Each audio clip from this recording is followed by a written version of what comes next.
मेरे स्कूलों आप लोग बिल्कुल अच्छे होंगे जी। आज की क्लास में मेरे स्कूलों आपका फिजिक्स का चैप्टर नंबर 6 आपका समाप्त करने वाले, मेरे स्कूलों कंप्लीट करने वाले हैं। और आपका फिजिक्स भी पूरी अच्छी तरीके से आपको क्या हो जाएगा, मेरे स्कूलों समाप्त हो जाएगा जी। ठीक है, तो आज की क्लास को आपको शुरू से अंत तक जरूर देखना है मेरे स्कूलों। और इसके बाद आपको फिजिक्स हम पूरा कंप्लीट कर दिया मेरे स्कूलों, तो एक मैं आपको वीडियो दूंगा, उसमें आप सभी को डॉट अपना लिखना है कि फिजिक्स के 6 चैप्टर में आपको क्या क्या डॉट है जी। ठीक है, जो हम फिजिक्स के पूरा कंप्लीट कर दिए हैं। ठीक है, फिजिक्स के कौन कौन चैप्टर में आपका डॉट है मेरे स्कूल, आपको डॉट लिखना है मेरे स्कूल। आपको एक वीडियो मिलने वाला है जिसमें आपको अपना डॉट को बताना है मेरे स्कूल कि हमें ये डॉट है जी। ठीक है, लेकिन मेरे स्कूल इस क्लास को आपको बिल्कुल अच्छे तरीक़े से बेहतर ढंग से आपको पूरा देखना है जी। ठीक है, क्योंकि मेरे स्कूल आज की क्लास में आपको हम 5-6 नंबर का एक प्रश्न टॉपिक पढ़ाने वाले मेरे स्कूल, जिससे प्रश्न आपका पूछा जाता है जी। ठीक है, पिछले क्लास में भी आपको पढ़ाए थे मेरे स्कूल 6 अंक का एक मेरे स्कूल एक टॉपिक पढ़ाए थे जहाँ से 6 अंक का प्रश्न आपका पूछा जाता है जी। ठीक है, तो बिल्कुल बेहतर ढंग से पढ़ेंगे जी, क्योंकि हमारा फिजिक्स आज की क्लास के बाद क्या हो जाएगा जी, समाप्त हो जाएगा मेरे स्कूल। तो बिल्कुल ज़बरदस्त ढंग से मैं आपको पढ़ाने का कोशिश करूँगा, समझाने का कोशिश करूँगा कि आपको 100% समझ में आ जाए जी। ठीक है, तो आइए मेरे स्कूल आज की हम क्लास को बिल्कुल बेहतर ढंग से, बिल्कुल शानदार तरीके से शुरू करते हैं जी। ठीक है, मेरे स्कूल मैं आपसे एक प्रश्न पूछता हूँ कि जल से विद्युत बनाने वाले संयंत्र को क्या कहते हैं जी। संयंत्र मतलब मेरे स्कूल मशीन जी। ठीक है, तो मेरे स्कूल हम आपको पूछे थे कि गोबर से गोबर गैस बनाने वाले संयंत्र को क्या कहते हैं जी। तो आप लोग कहे थे कि उसको कहते हैं बायोगैस संयंत्र जी। उसी तरह से आपको बताना है मेरे स्कूलों कि जल से विद्युत बनाने वाले संयंत्र को क्या कहते हैं मेरे स्कूल। तो कहेगा मेरे स्कूलों कहते हैं जल शक्ति संयंत्र, या इसी को कहा जाता है मेरे स्कूलों जल विद्युत संयंत्र। ठीक है, समझे मेरे बात को जी, बिल्कुल आप समझ रहे हैं मेरे स्कूल। ठीक है, हम लोग गोबर से गोबर गैस बनाने वाले मशीन को क्या कहते थे जी, तो बायो गैस संयंत्र कहते थे जी, बायो गैस संयंत्र जी। उसी तरह से मेरे स्कूल में जल से विद्युत बनाने वाले मशीन को क्या कहते हैं जी, तो कहते हैं विद्युत सॉरी आपका कहते हैं मेरे स्कूल जल शक्ति संयंत्र, या कहते हैं मेरे स्कूल जल विद्युत संयंत्र जी। ठीक है मेरे स्कूल, तो आइए मेरे स्कूल हम पढ़ते हैं जल शक्ति संयंत्र के बारे में जी। ठीक है, आपको बिल्कुल अच्छे तरीके से समझना, ये 100% समझ में आ जाएगा जी। ठीक है, तो आप समझ गए ना मेरे स्कूल, जल से विद्युत बनाने वाले मशीन को क्या कहते हैं जी, जो जल से विद्युत बनाता है उस मशीन को क्या कहते हैं, तो उस मशीन को कहते हैं, उस मशीन को क्या कहते हैं जी, तो उस मशीन को कहते हैं जल शक्ति संयंत्र जी। ठीक है, जल शक्ति संयंत्र कहते हैं मेरे स्कूल। ठीक है जी, तो मेरे स्कूल आपको बिल्कुल ध्यान से सीधा तरीके से समझना होगा जी। जल शक्ति संयंत्र ये आपका एक मशीन है।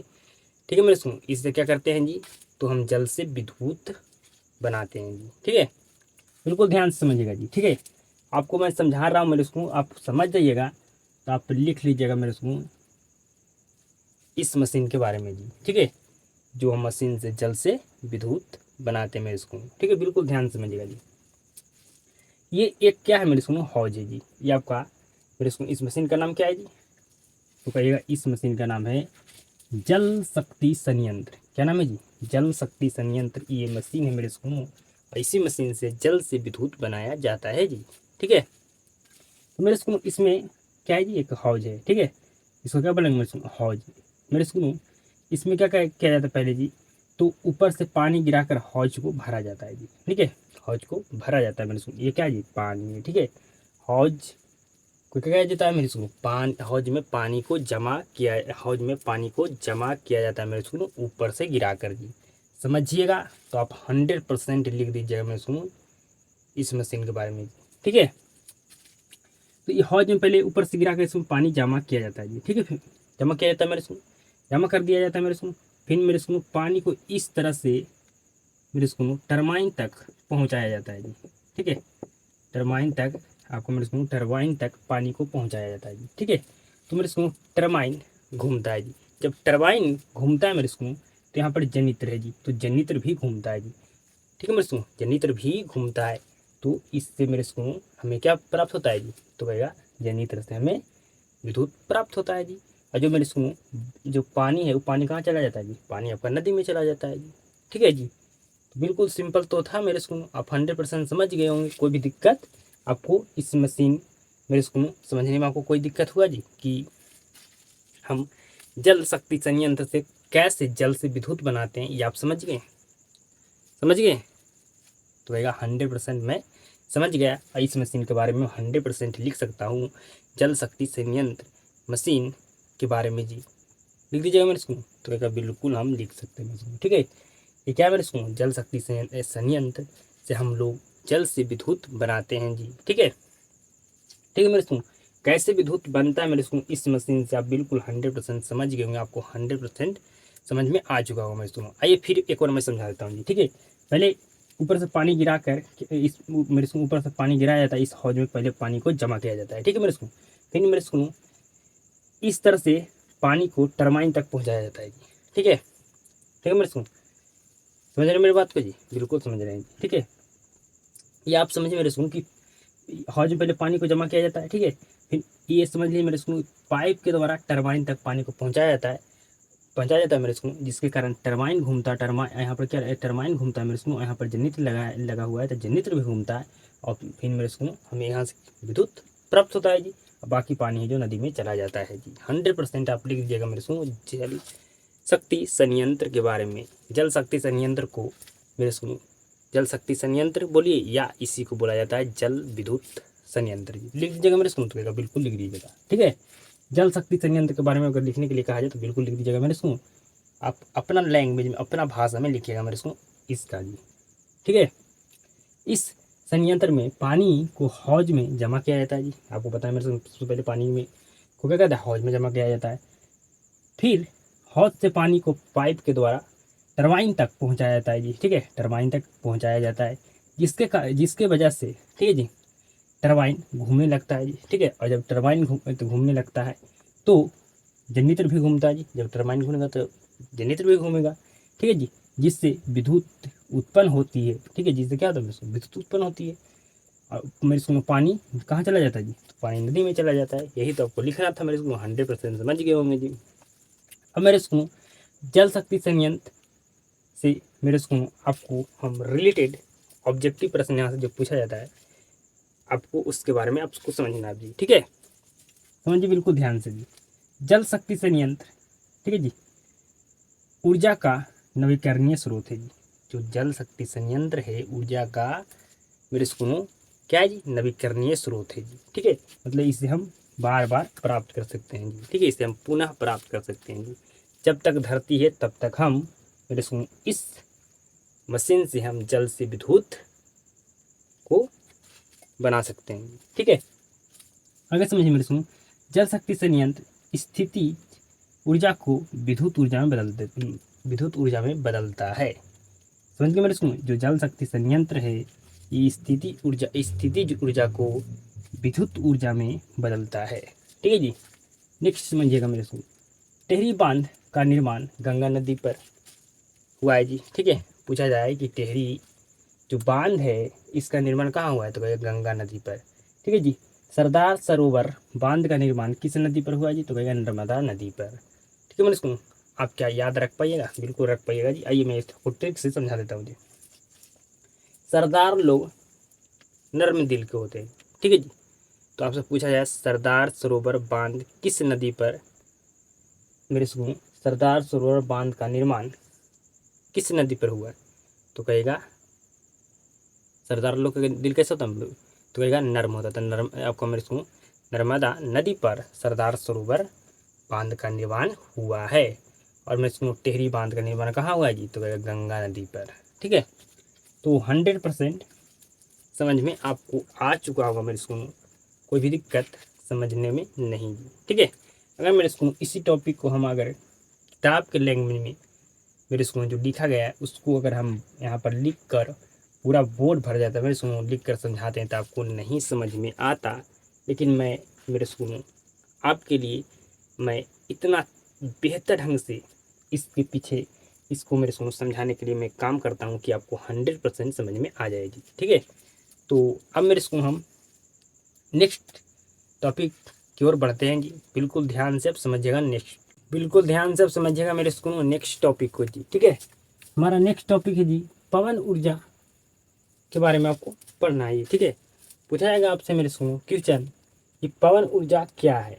ठीक है जी, बिल्कुल ध्यान समझिएगा मेरे को, बिल्कुल ईजी है जी। ठीक है, पवनों से प्राप्त ऊर्जा को पवन ऊर्जा कहते हैं जी। ठीक है, जो मेरे को हवा से, पवन मतलब हवा से जो प्राप्त ऊर्जा होता है मेरे को, उसको क्या कहते हैं, उसी को पवन ऊर्जा कहते हैं। ठीक है, समझ में बिल्कुल ध्यान 100% जी। ठीक है, या नवीकरणीय या पुनः पूर्ति योग संसाधन है जी।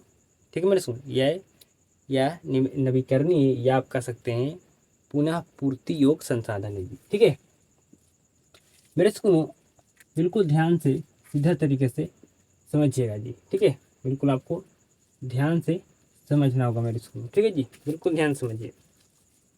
ये हमारा क्या है जी, पवन चक्की, इसको कहते हैं पवन चक्की जी। ठीक है, पवन चक्की मेरे को पवन चक्की को घूमने के लिए पवन मतलब मेरे को पवन का चाल कितना होना चाहिए जी, तो मेरे को 15 किलोमीटर प्रति घंटा होना चाहिए मेरे को पवन चक्की को घूमने के लिए। ठीक है, अगर मेरे को पवन चक्की से ऊर्जा प्राप्त करना है तो मेरे को इसका स्पीड कितना होना चाहिए जी, तो कहेगा 15 किलोमीटर प्रति घंटा जी।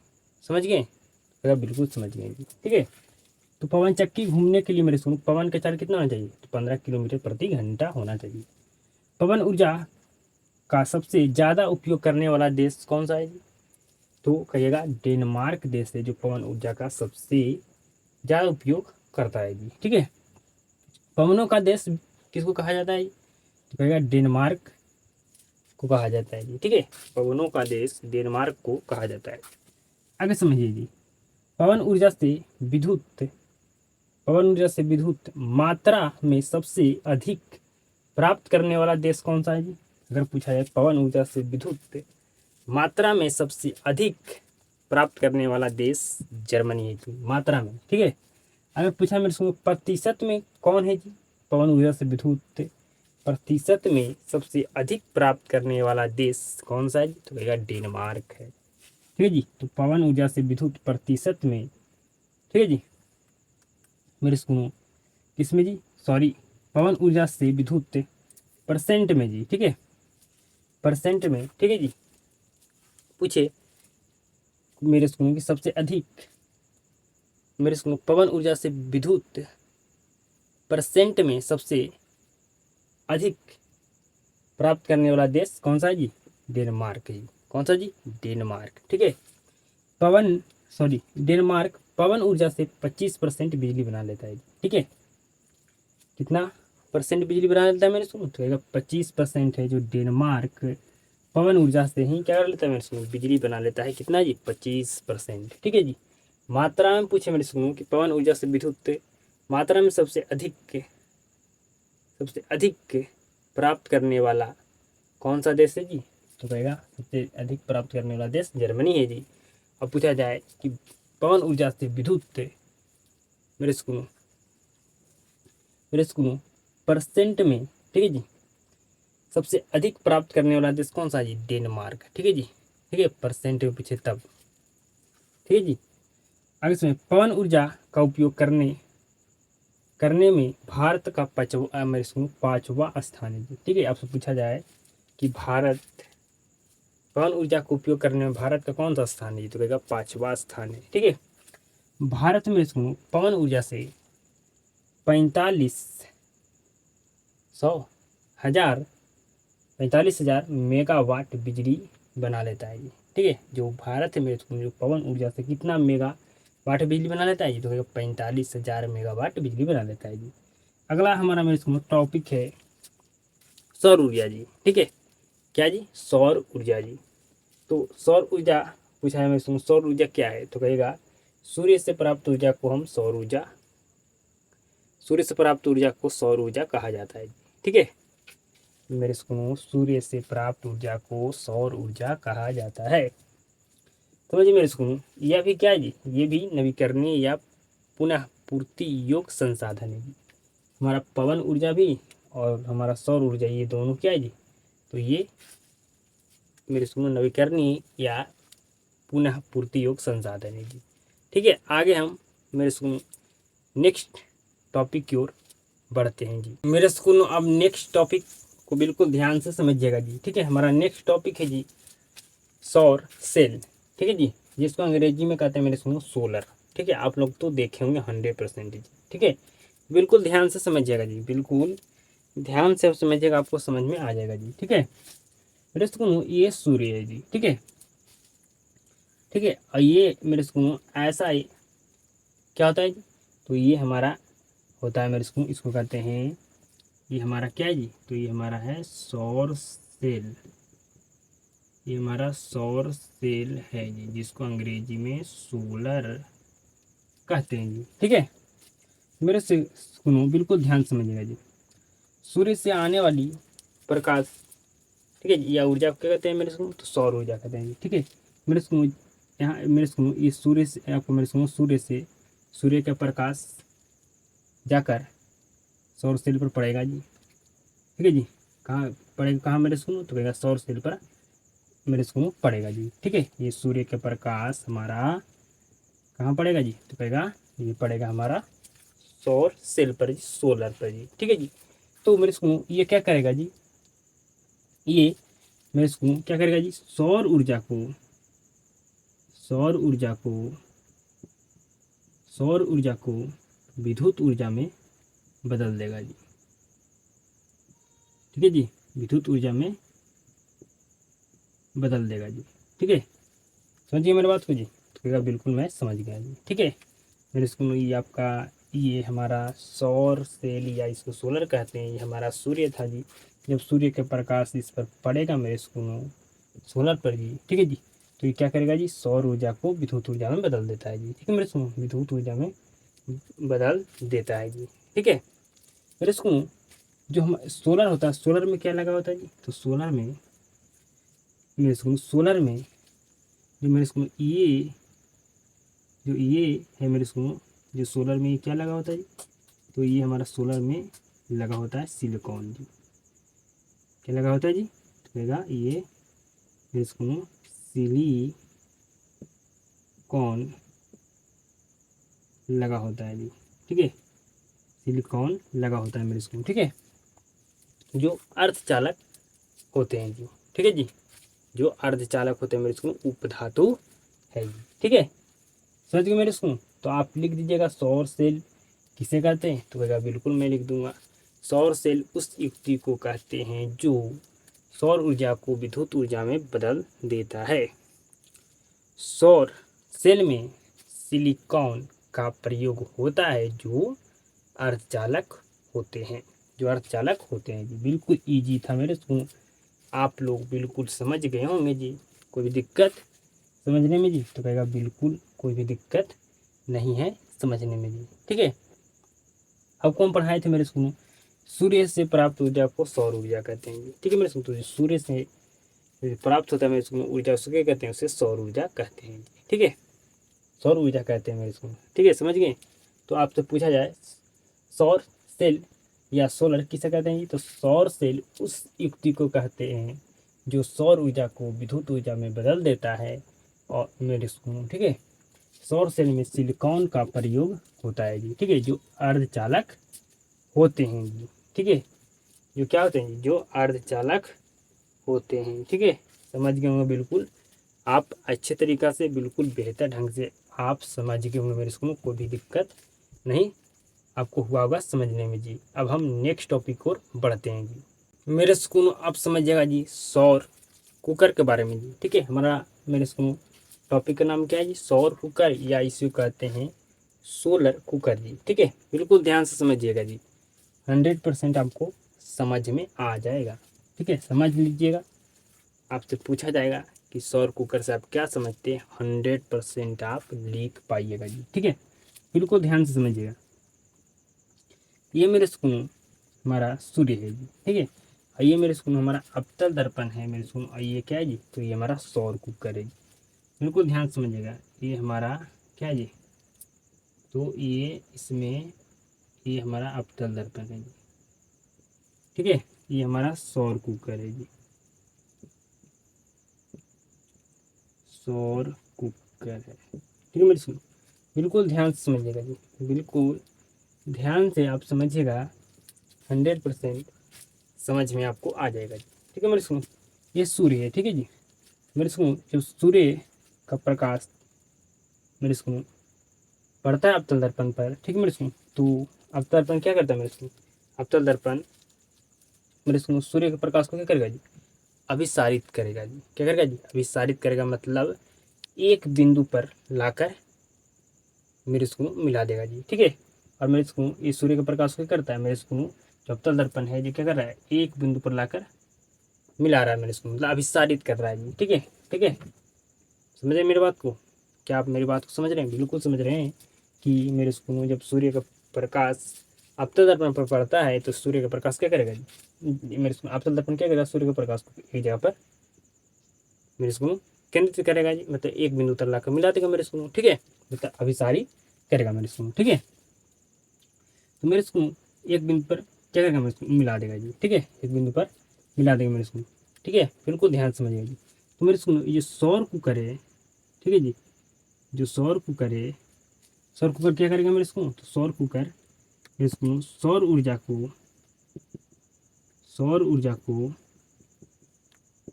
इसका कार्य क्या मेरे मेरे स्कूल, इसका कार्य क्या है, तो कहेगा सौर ऊर्जा को मेरे स्कूल उष्मा ऊर्जा में बदलना, ठीक है जी। यहाँ पर मेरे स्कूल यहाँ पर होना चाहिए उष्मा जी, ठीक है, उष्मा ऊर्जा में बदलना जी, ठीक है मेरे स्कूल, उष्मा ऊर्जा में बदलना मेरे स्कूल सौर कुकर क्या करता है जी, तो सौर कुकर सौर ऊर्जा को उष्मा ऊर्जा में बदलता है जी, ठीक है। सौर कुकर क्या करता है, उष्मा ऊर्जा में बदलता है मेरे स्कूल सौर कुकर को अगर सूर्य के प्रकाश मेरे स्कूल अगर मेरे स्कूल बिल्कुल ध्यान समझिएगा, सौर कुकर को सूर्य के प्रकाश में अगर 2 से 3 घंटा रख दिया जाए मेरे स्कूल, ठीक है, रख दिया जाए मेरे स्कूल, तो इसके अंदर का ये टेम्परेचर 100 डिग्री से मेरे स्कूल 100 डिग्री सेल्सियस से लेकर 140 डिग्री सेल्सियस तक हो जाता है मेरे स्कूल, ठीक है। मेरी बात को समझ रहे हैं, बिल्कुल मेरी बात को समझ रहे हैं जी। जब हम सौर कुकर को सूर्य के प्रकाश जब मेरे स्कूल सौर कुकर को सूर्य के प्रकाश में 2 से 3 घंटा रख देते हैं, तो इसके अंदर का तापमान 100 डिग्री सेल्सियस से लेकर 140 डिग्री सेल्सियस तक हो जाता है। और इसके अंदर इसमें जो मेरे स्कूल भोजन रखा रहता है, जो आसानी से पक जाता है जी, ठीक है मेरे स्कूल, बिल्कुल आसानी से पक जाता है जी। तो अगर आपसे पूछा जाए कि सौर कुकर से आप क्या समझते हैं, आप लिख दीजिएगा मेरे स्कूल, तो बिल्कुल मैं लिख दूंगा, बिल्कुल लिख दूंगा। सौर कुकर एक ऐसा युक्ति है जो सौर ऊर्जा को उष्मा ऊर्जा में बदलता है, और इसमें क्या होता है मेरे अवतल दर्पण लगा होता है जो सूर्य के प्रकाश को करता है जी, मेरे को ये अभिसारित करता है जी, ठीक है मेरे को। जब मेरे को सौर कुकर को सूर्य के प्रकाश में 2 से 3 घंटा रखने पर क्या होता है जी, रखने पर इसके अंदर का तापमान 100 डिग्री सेल्सियस से 140 डिग्री सेल्सियस तक हो जाता है, ठीक है जी। और हो जाता है, इसमें रखे भोजन आसानी से पक जाते हैं जी, ठीक है, पक जाते हैं जी। यही तो आपको लिखना है मेरे स्कूल, यही तो आपको लिखना है जी, बिल्कुल ईजी है था जी, ठीक है। फिर से मैं आपको पढ़ा देता हूँ मेरे स्कूल, ठीक है। सौर कुकर एक ऐसा युक्ति है जो सौर ऊर्जा को उष्मा ऊर्जा में बदल देता है। इसमें अवतल दर्पण लगा होता है जी, इसमें कौन सा दर्पण लगा होता है, अवतल दर्पण जी। मेरे स्कूल अवतल दर्पण काम क्या है जी, तो क्या सूर्य के मेरे स्कूल यहाँ पर मेरे स्कूल बिल्कुल ध्यान समझिएगा, मेरे स्कूल सूर्य की किरणों क्या करना जी, तो मेरे स्कूल अभिसारित करना जी, ठीक है। सूर्य की किरणों को क्या करना जी, अभिसारित करना जी, ठीक है। मेरे स्कूल क्या करता है, तो सूर्य की किरणों को अभिसारित करता है, ठीक है। जब सौर कुकर को सूर्य के प्रकाश में 2 से 3 घंटा रखने पर इसके अंदर का तापमान मेरे सुनो इतना डिग्री से लेकर इतना डिग्री तक हो जाता है, इसमें रखे भोजन आसानी से पक जाते हैं जी। ठीक है मेरे सुनो, समझ रहे हैं मेरी बात को जी? बिल्कुल आप समझ रहे हैं जी, समझ रहे हैं।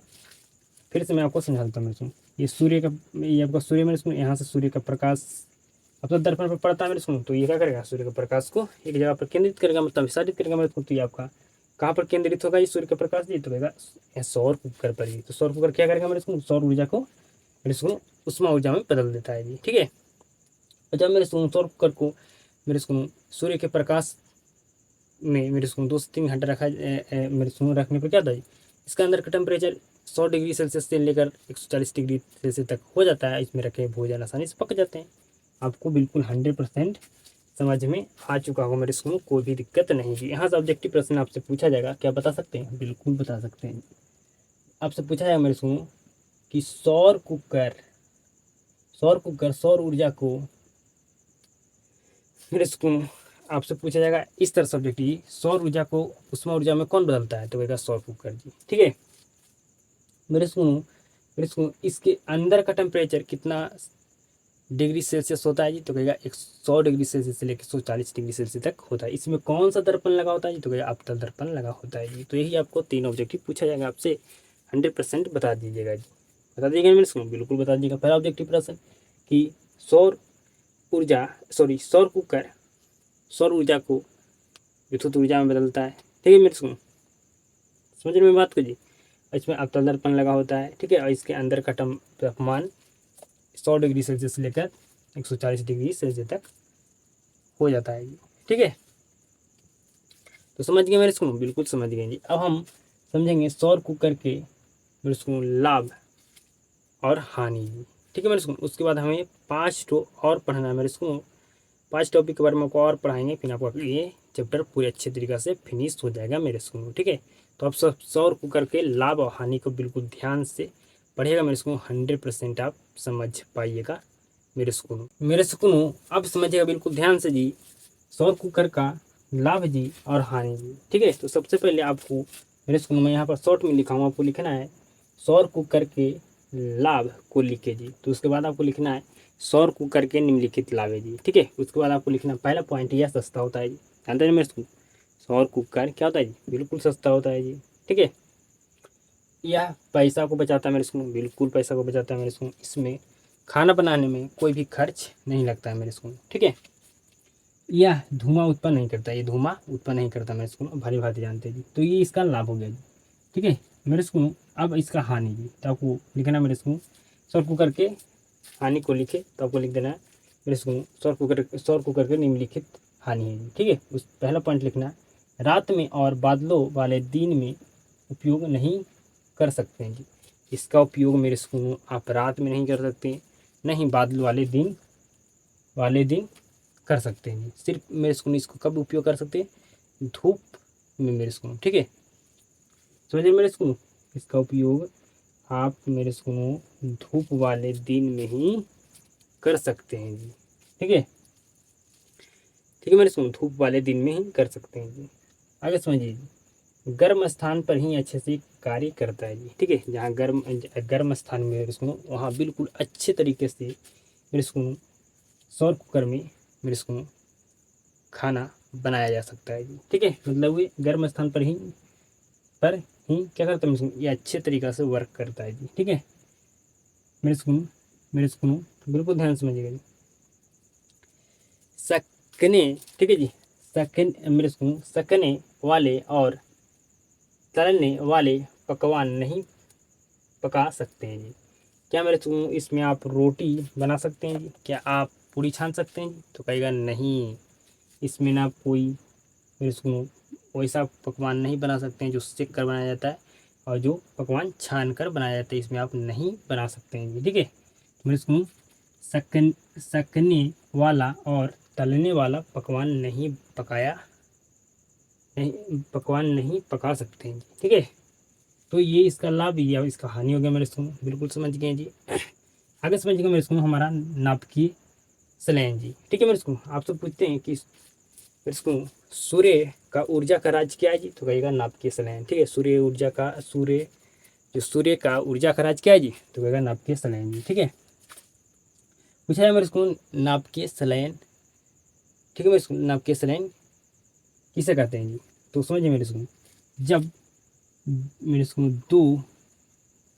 दो हल्के नाभिक जुड़कर मेरे इसको एक बड़ा नाभिक बनाता है मेरे इसको, तो बनाता है मेरे इसको, तो इस क्रिया को क्या कहते हैं, इस क्रिया को नाभिकीय संलयन कहते हैं। तो आप बिल्कुल 100% लिख लीजिएगा मेरे इसको कि जब दो हल्के नाभिक जुड़कर एक भारी नाभिक बनाता है तो इस प्रक्रिया बनाता है, तो इस क्रिया को नाभिकीय संलयन कहते हैं। ठीक है, इस क्रिया को मेरे इसको नाभिकीय संलयन कहते हैं। इसमें अधिक ऊष्मा होता है जी, इसमें क्या होता है मेरे इसको, अधिक ऊष्मा होता है। अगला मेरे सुनो, संलयन मतलब क्या होता है मेरे इसको, संलयन मतलब होता है जुड़ना। क्या मेरे इसको, जुड़ना। ठीक है, विखंडन मतलब होता है मेरे इसको टूटना। क्या होता है जी, टूटना। ठीक है, तो नाभिकीय विखंडन क्या मेरे इसको, इसका जस्ट उल्टा है जी। इसमें क्या हो रहा था मेरे इसको कि दो हल्के नाभिक जुड़कर एक भारी नाभिक बना रहा था जी। इसमें क्या होगा मेरे इसको, एक बड़ा नाभिक टूटकर मेरे इसको एक बड़ा नाभिक मेरे इसको दो हल्के नाभिक में टूट जाएगा जी। ठीक है, जो एक बड़ा नाभिक था जो दो हल्के नाभिक में टूट जाता है, तो इस क्रिया को नाभिकीय विखंडन कहते हैं जी। तो 100% आप लिख दीजिएगा मेरे इसको कि जब एक भारी नाभिक, ठीक है जी, जब एक भारी नाभिक दो हल्के नाभिक में टूट जाता है तो इस क्रिया को नाभिकीय विखंडन कहते हैं। इसमें अत्यधिक ऊर्जा का उत्सर्जन होता है। इसमें मेरे इसको अत्यधिक क्या होता है, ऊर्जा का मेरे इसको क्या होता है जी, आपका मेरे इसको उत्सर्जन होता है जी। ठीक है मेरे सुनो, आपको 3 ऊर्जा के बारे में और हमको पढ़ाना है मेरे सुनो, तरंग ऊर्जा, ज्वारीय ऊर्जा, ठीक है मेरे सुनो, और आपको पढ़ाना है भूतापीय ऊर्जा जी। ठीक है, ये 3 ऊर्जा के बारे में मेरे सुनो आपको पढ़ाना है जी। ठीक है जी, पढ़ाना है मेरे स्कूल। ठीक है जी, तो ये तीनों ऊर्जा के बारे में आपको बिल्कुल 100% ध्यान से आपको समझना होगा मेरे स्कूल, तो आपको 100% समझ में आ जाएगा जी मेरे स्कूल। अब हमें 3 ऊर्जा के बारे में आपको पढ़ाना है जी। ठीक है, ये तीनों ऊर्जा के बारे में बिल्कुल ध्यान से समझ लीजिएगा मेरे स्कूल, बिल्कुल छोटा छोटा मेरे स्कूल ये क्या है जी, टॉपिक है जी। ठीक है, आपका पूछा नहीं, आपका एग्जाम में अभी तक पूछा नहीं गया मेरे स्कूल, लेकिन मैं आपको पढ़ा देता हूँ। ठीक है, तरंग ऊर्जा किसे कहते हैं जी। ठीक है जी, तो उपकरण के बहुत तेज गति से घूमने पर, ठीक है जी, उत्पन्न ऊर्जा को क्या कहते हैं जी, तरंग ऊर्जा कहते हैं। मेरे सुनो, ये क्या है जी, एक उपकरण है जी। ठीक है, और मेरे सुनो ये उपकरण बहुत तेज गति से घूम रहा है जी। ठीक है, बहुत तेज गति से घूम रहा है मेरे सुनो, तो ये मेरे सुनो इस बहुत तेज से गति से क्या हो रहा है जी, ये आपका उपकरण, ये मेरे सुनो ये उपकरण है जो बहुत तेज गति से घूम रहा है, तो इससे मेरे सुनो उत्पन्न होगा ऊर्जा, इस ऊर्जा को क्या कहेंगे, इस ऊर्जा को हम तरंग ऊर्जा कहेंगे। आगे समझिए जी, ज्वारीय ऊर्जा किसे कहते हैं, तो ज्वार भाटा से प्राप्त ऊर्जा को ज्वारीय ऊर्जा कहते हैं जी। ठीक है मेरे सुनो, आप देखे हुए हैं कि ये समुद्र है जी, मान लीजिए समुद्र। ठीक है, आप समुद्र में देखेंगे मेरे सुनो, पानी ऊपर जाता है नीचे आता है, पानी ऊपर जाता है नीचे आता है, पानी ऊपर जाता है पानी नीचे आता है, ऊपर जाता है पानी नीचे आता है जी। देखेंगे मेरे सुनो इस तरह से, मेरे सुनो पानी का ऊपर मेरे सुनो जाना, ठीक है जी, कहलाता है आपका ज्वार जी। ठीक है जी, ज्वार कहलाता है जी। और पानी का नीचे आना भाटा कहलाता है जी। ठीक है मेरे सुनो, जब पानी ऊपर मेरे सुनो पानी जब मेरे सुनो ऊपर जाता है तो उसको कहेंगे ज्वार, और जब पानी जब नीचे आता है मेरे सुनो इसको कहेंगे भाटा जी। ठीक है मेरे सुनो, समझ में बात को जी। ठीक है, पानी का ऊपर चढ़ना ज्वार कहलाता है, जब पानी ऊपर चढ़ता है मेरे सुनो तो ज्वार कहलाता है, जब पानी नीचे गिरता है तो इसको कहते हैं भाटा जी। ठीक है मेरे सुनो, ठीक है मेरे सुनो, तो ज्वार भाटा से प्राप्त ऊर्जा को क्या कहते हैं जी, ज्वारीय ऊर्जा कहते हैं मेरे सुनो।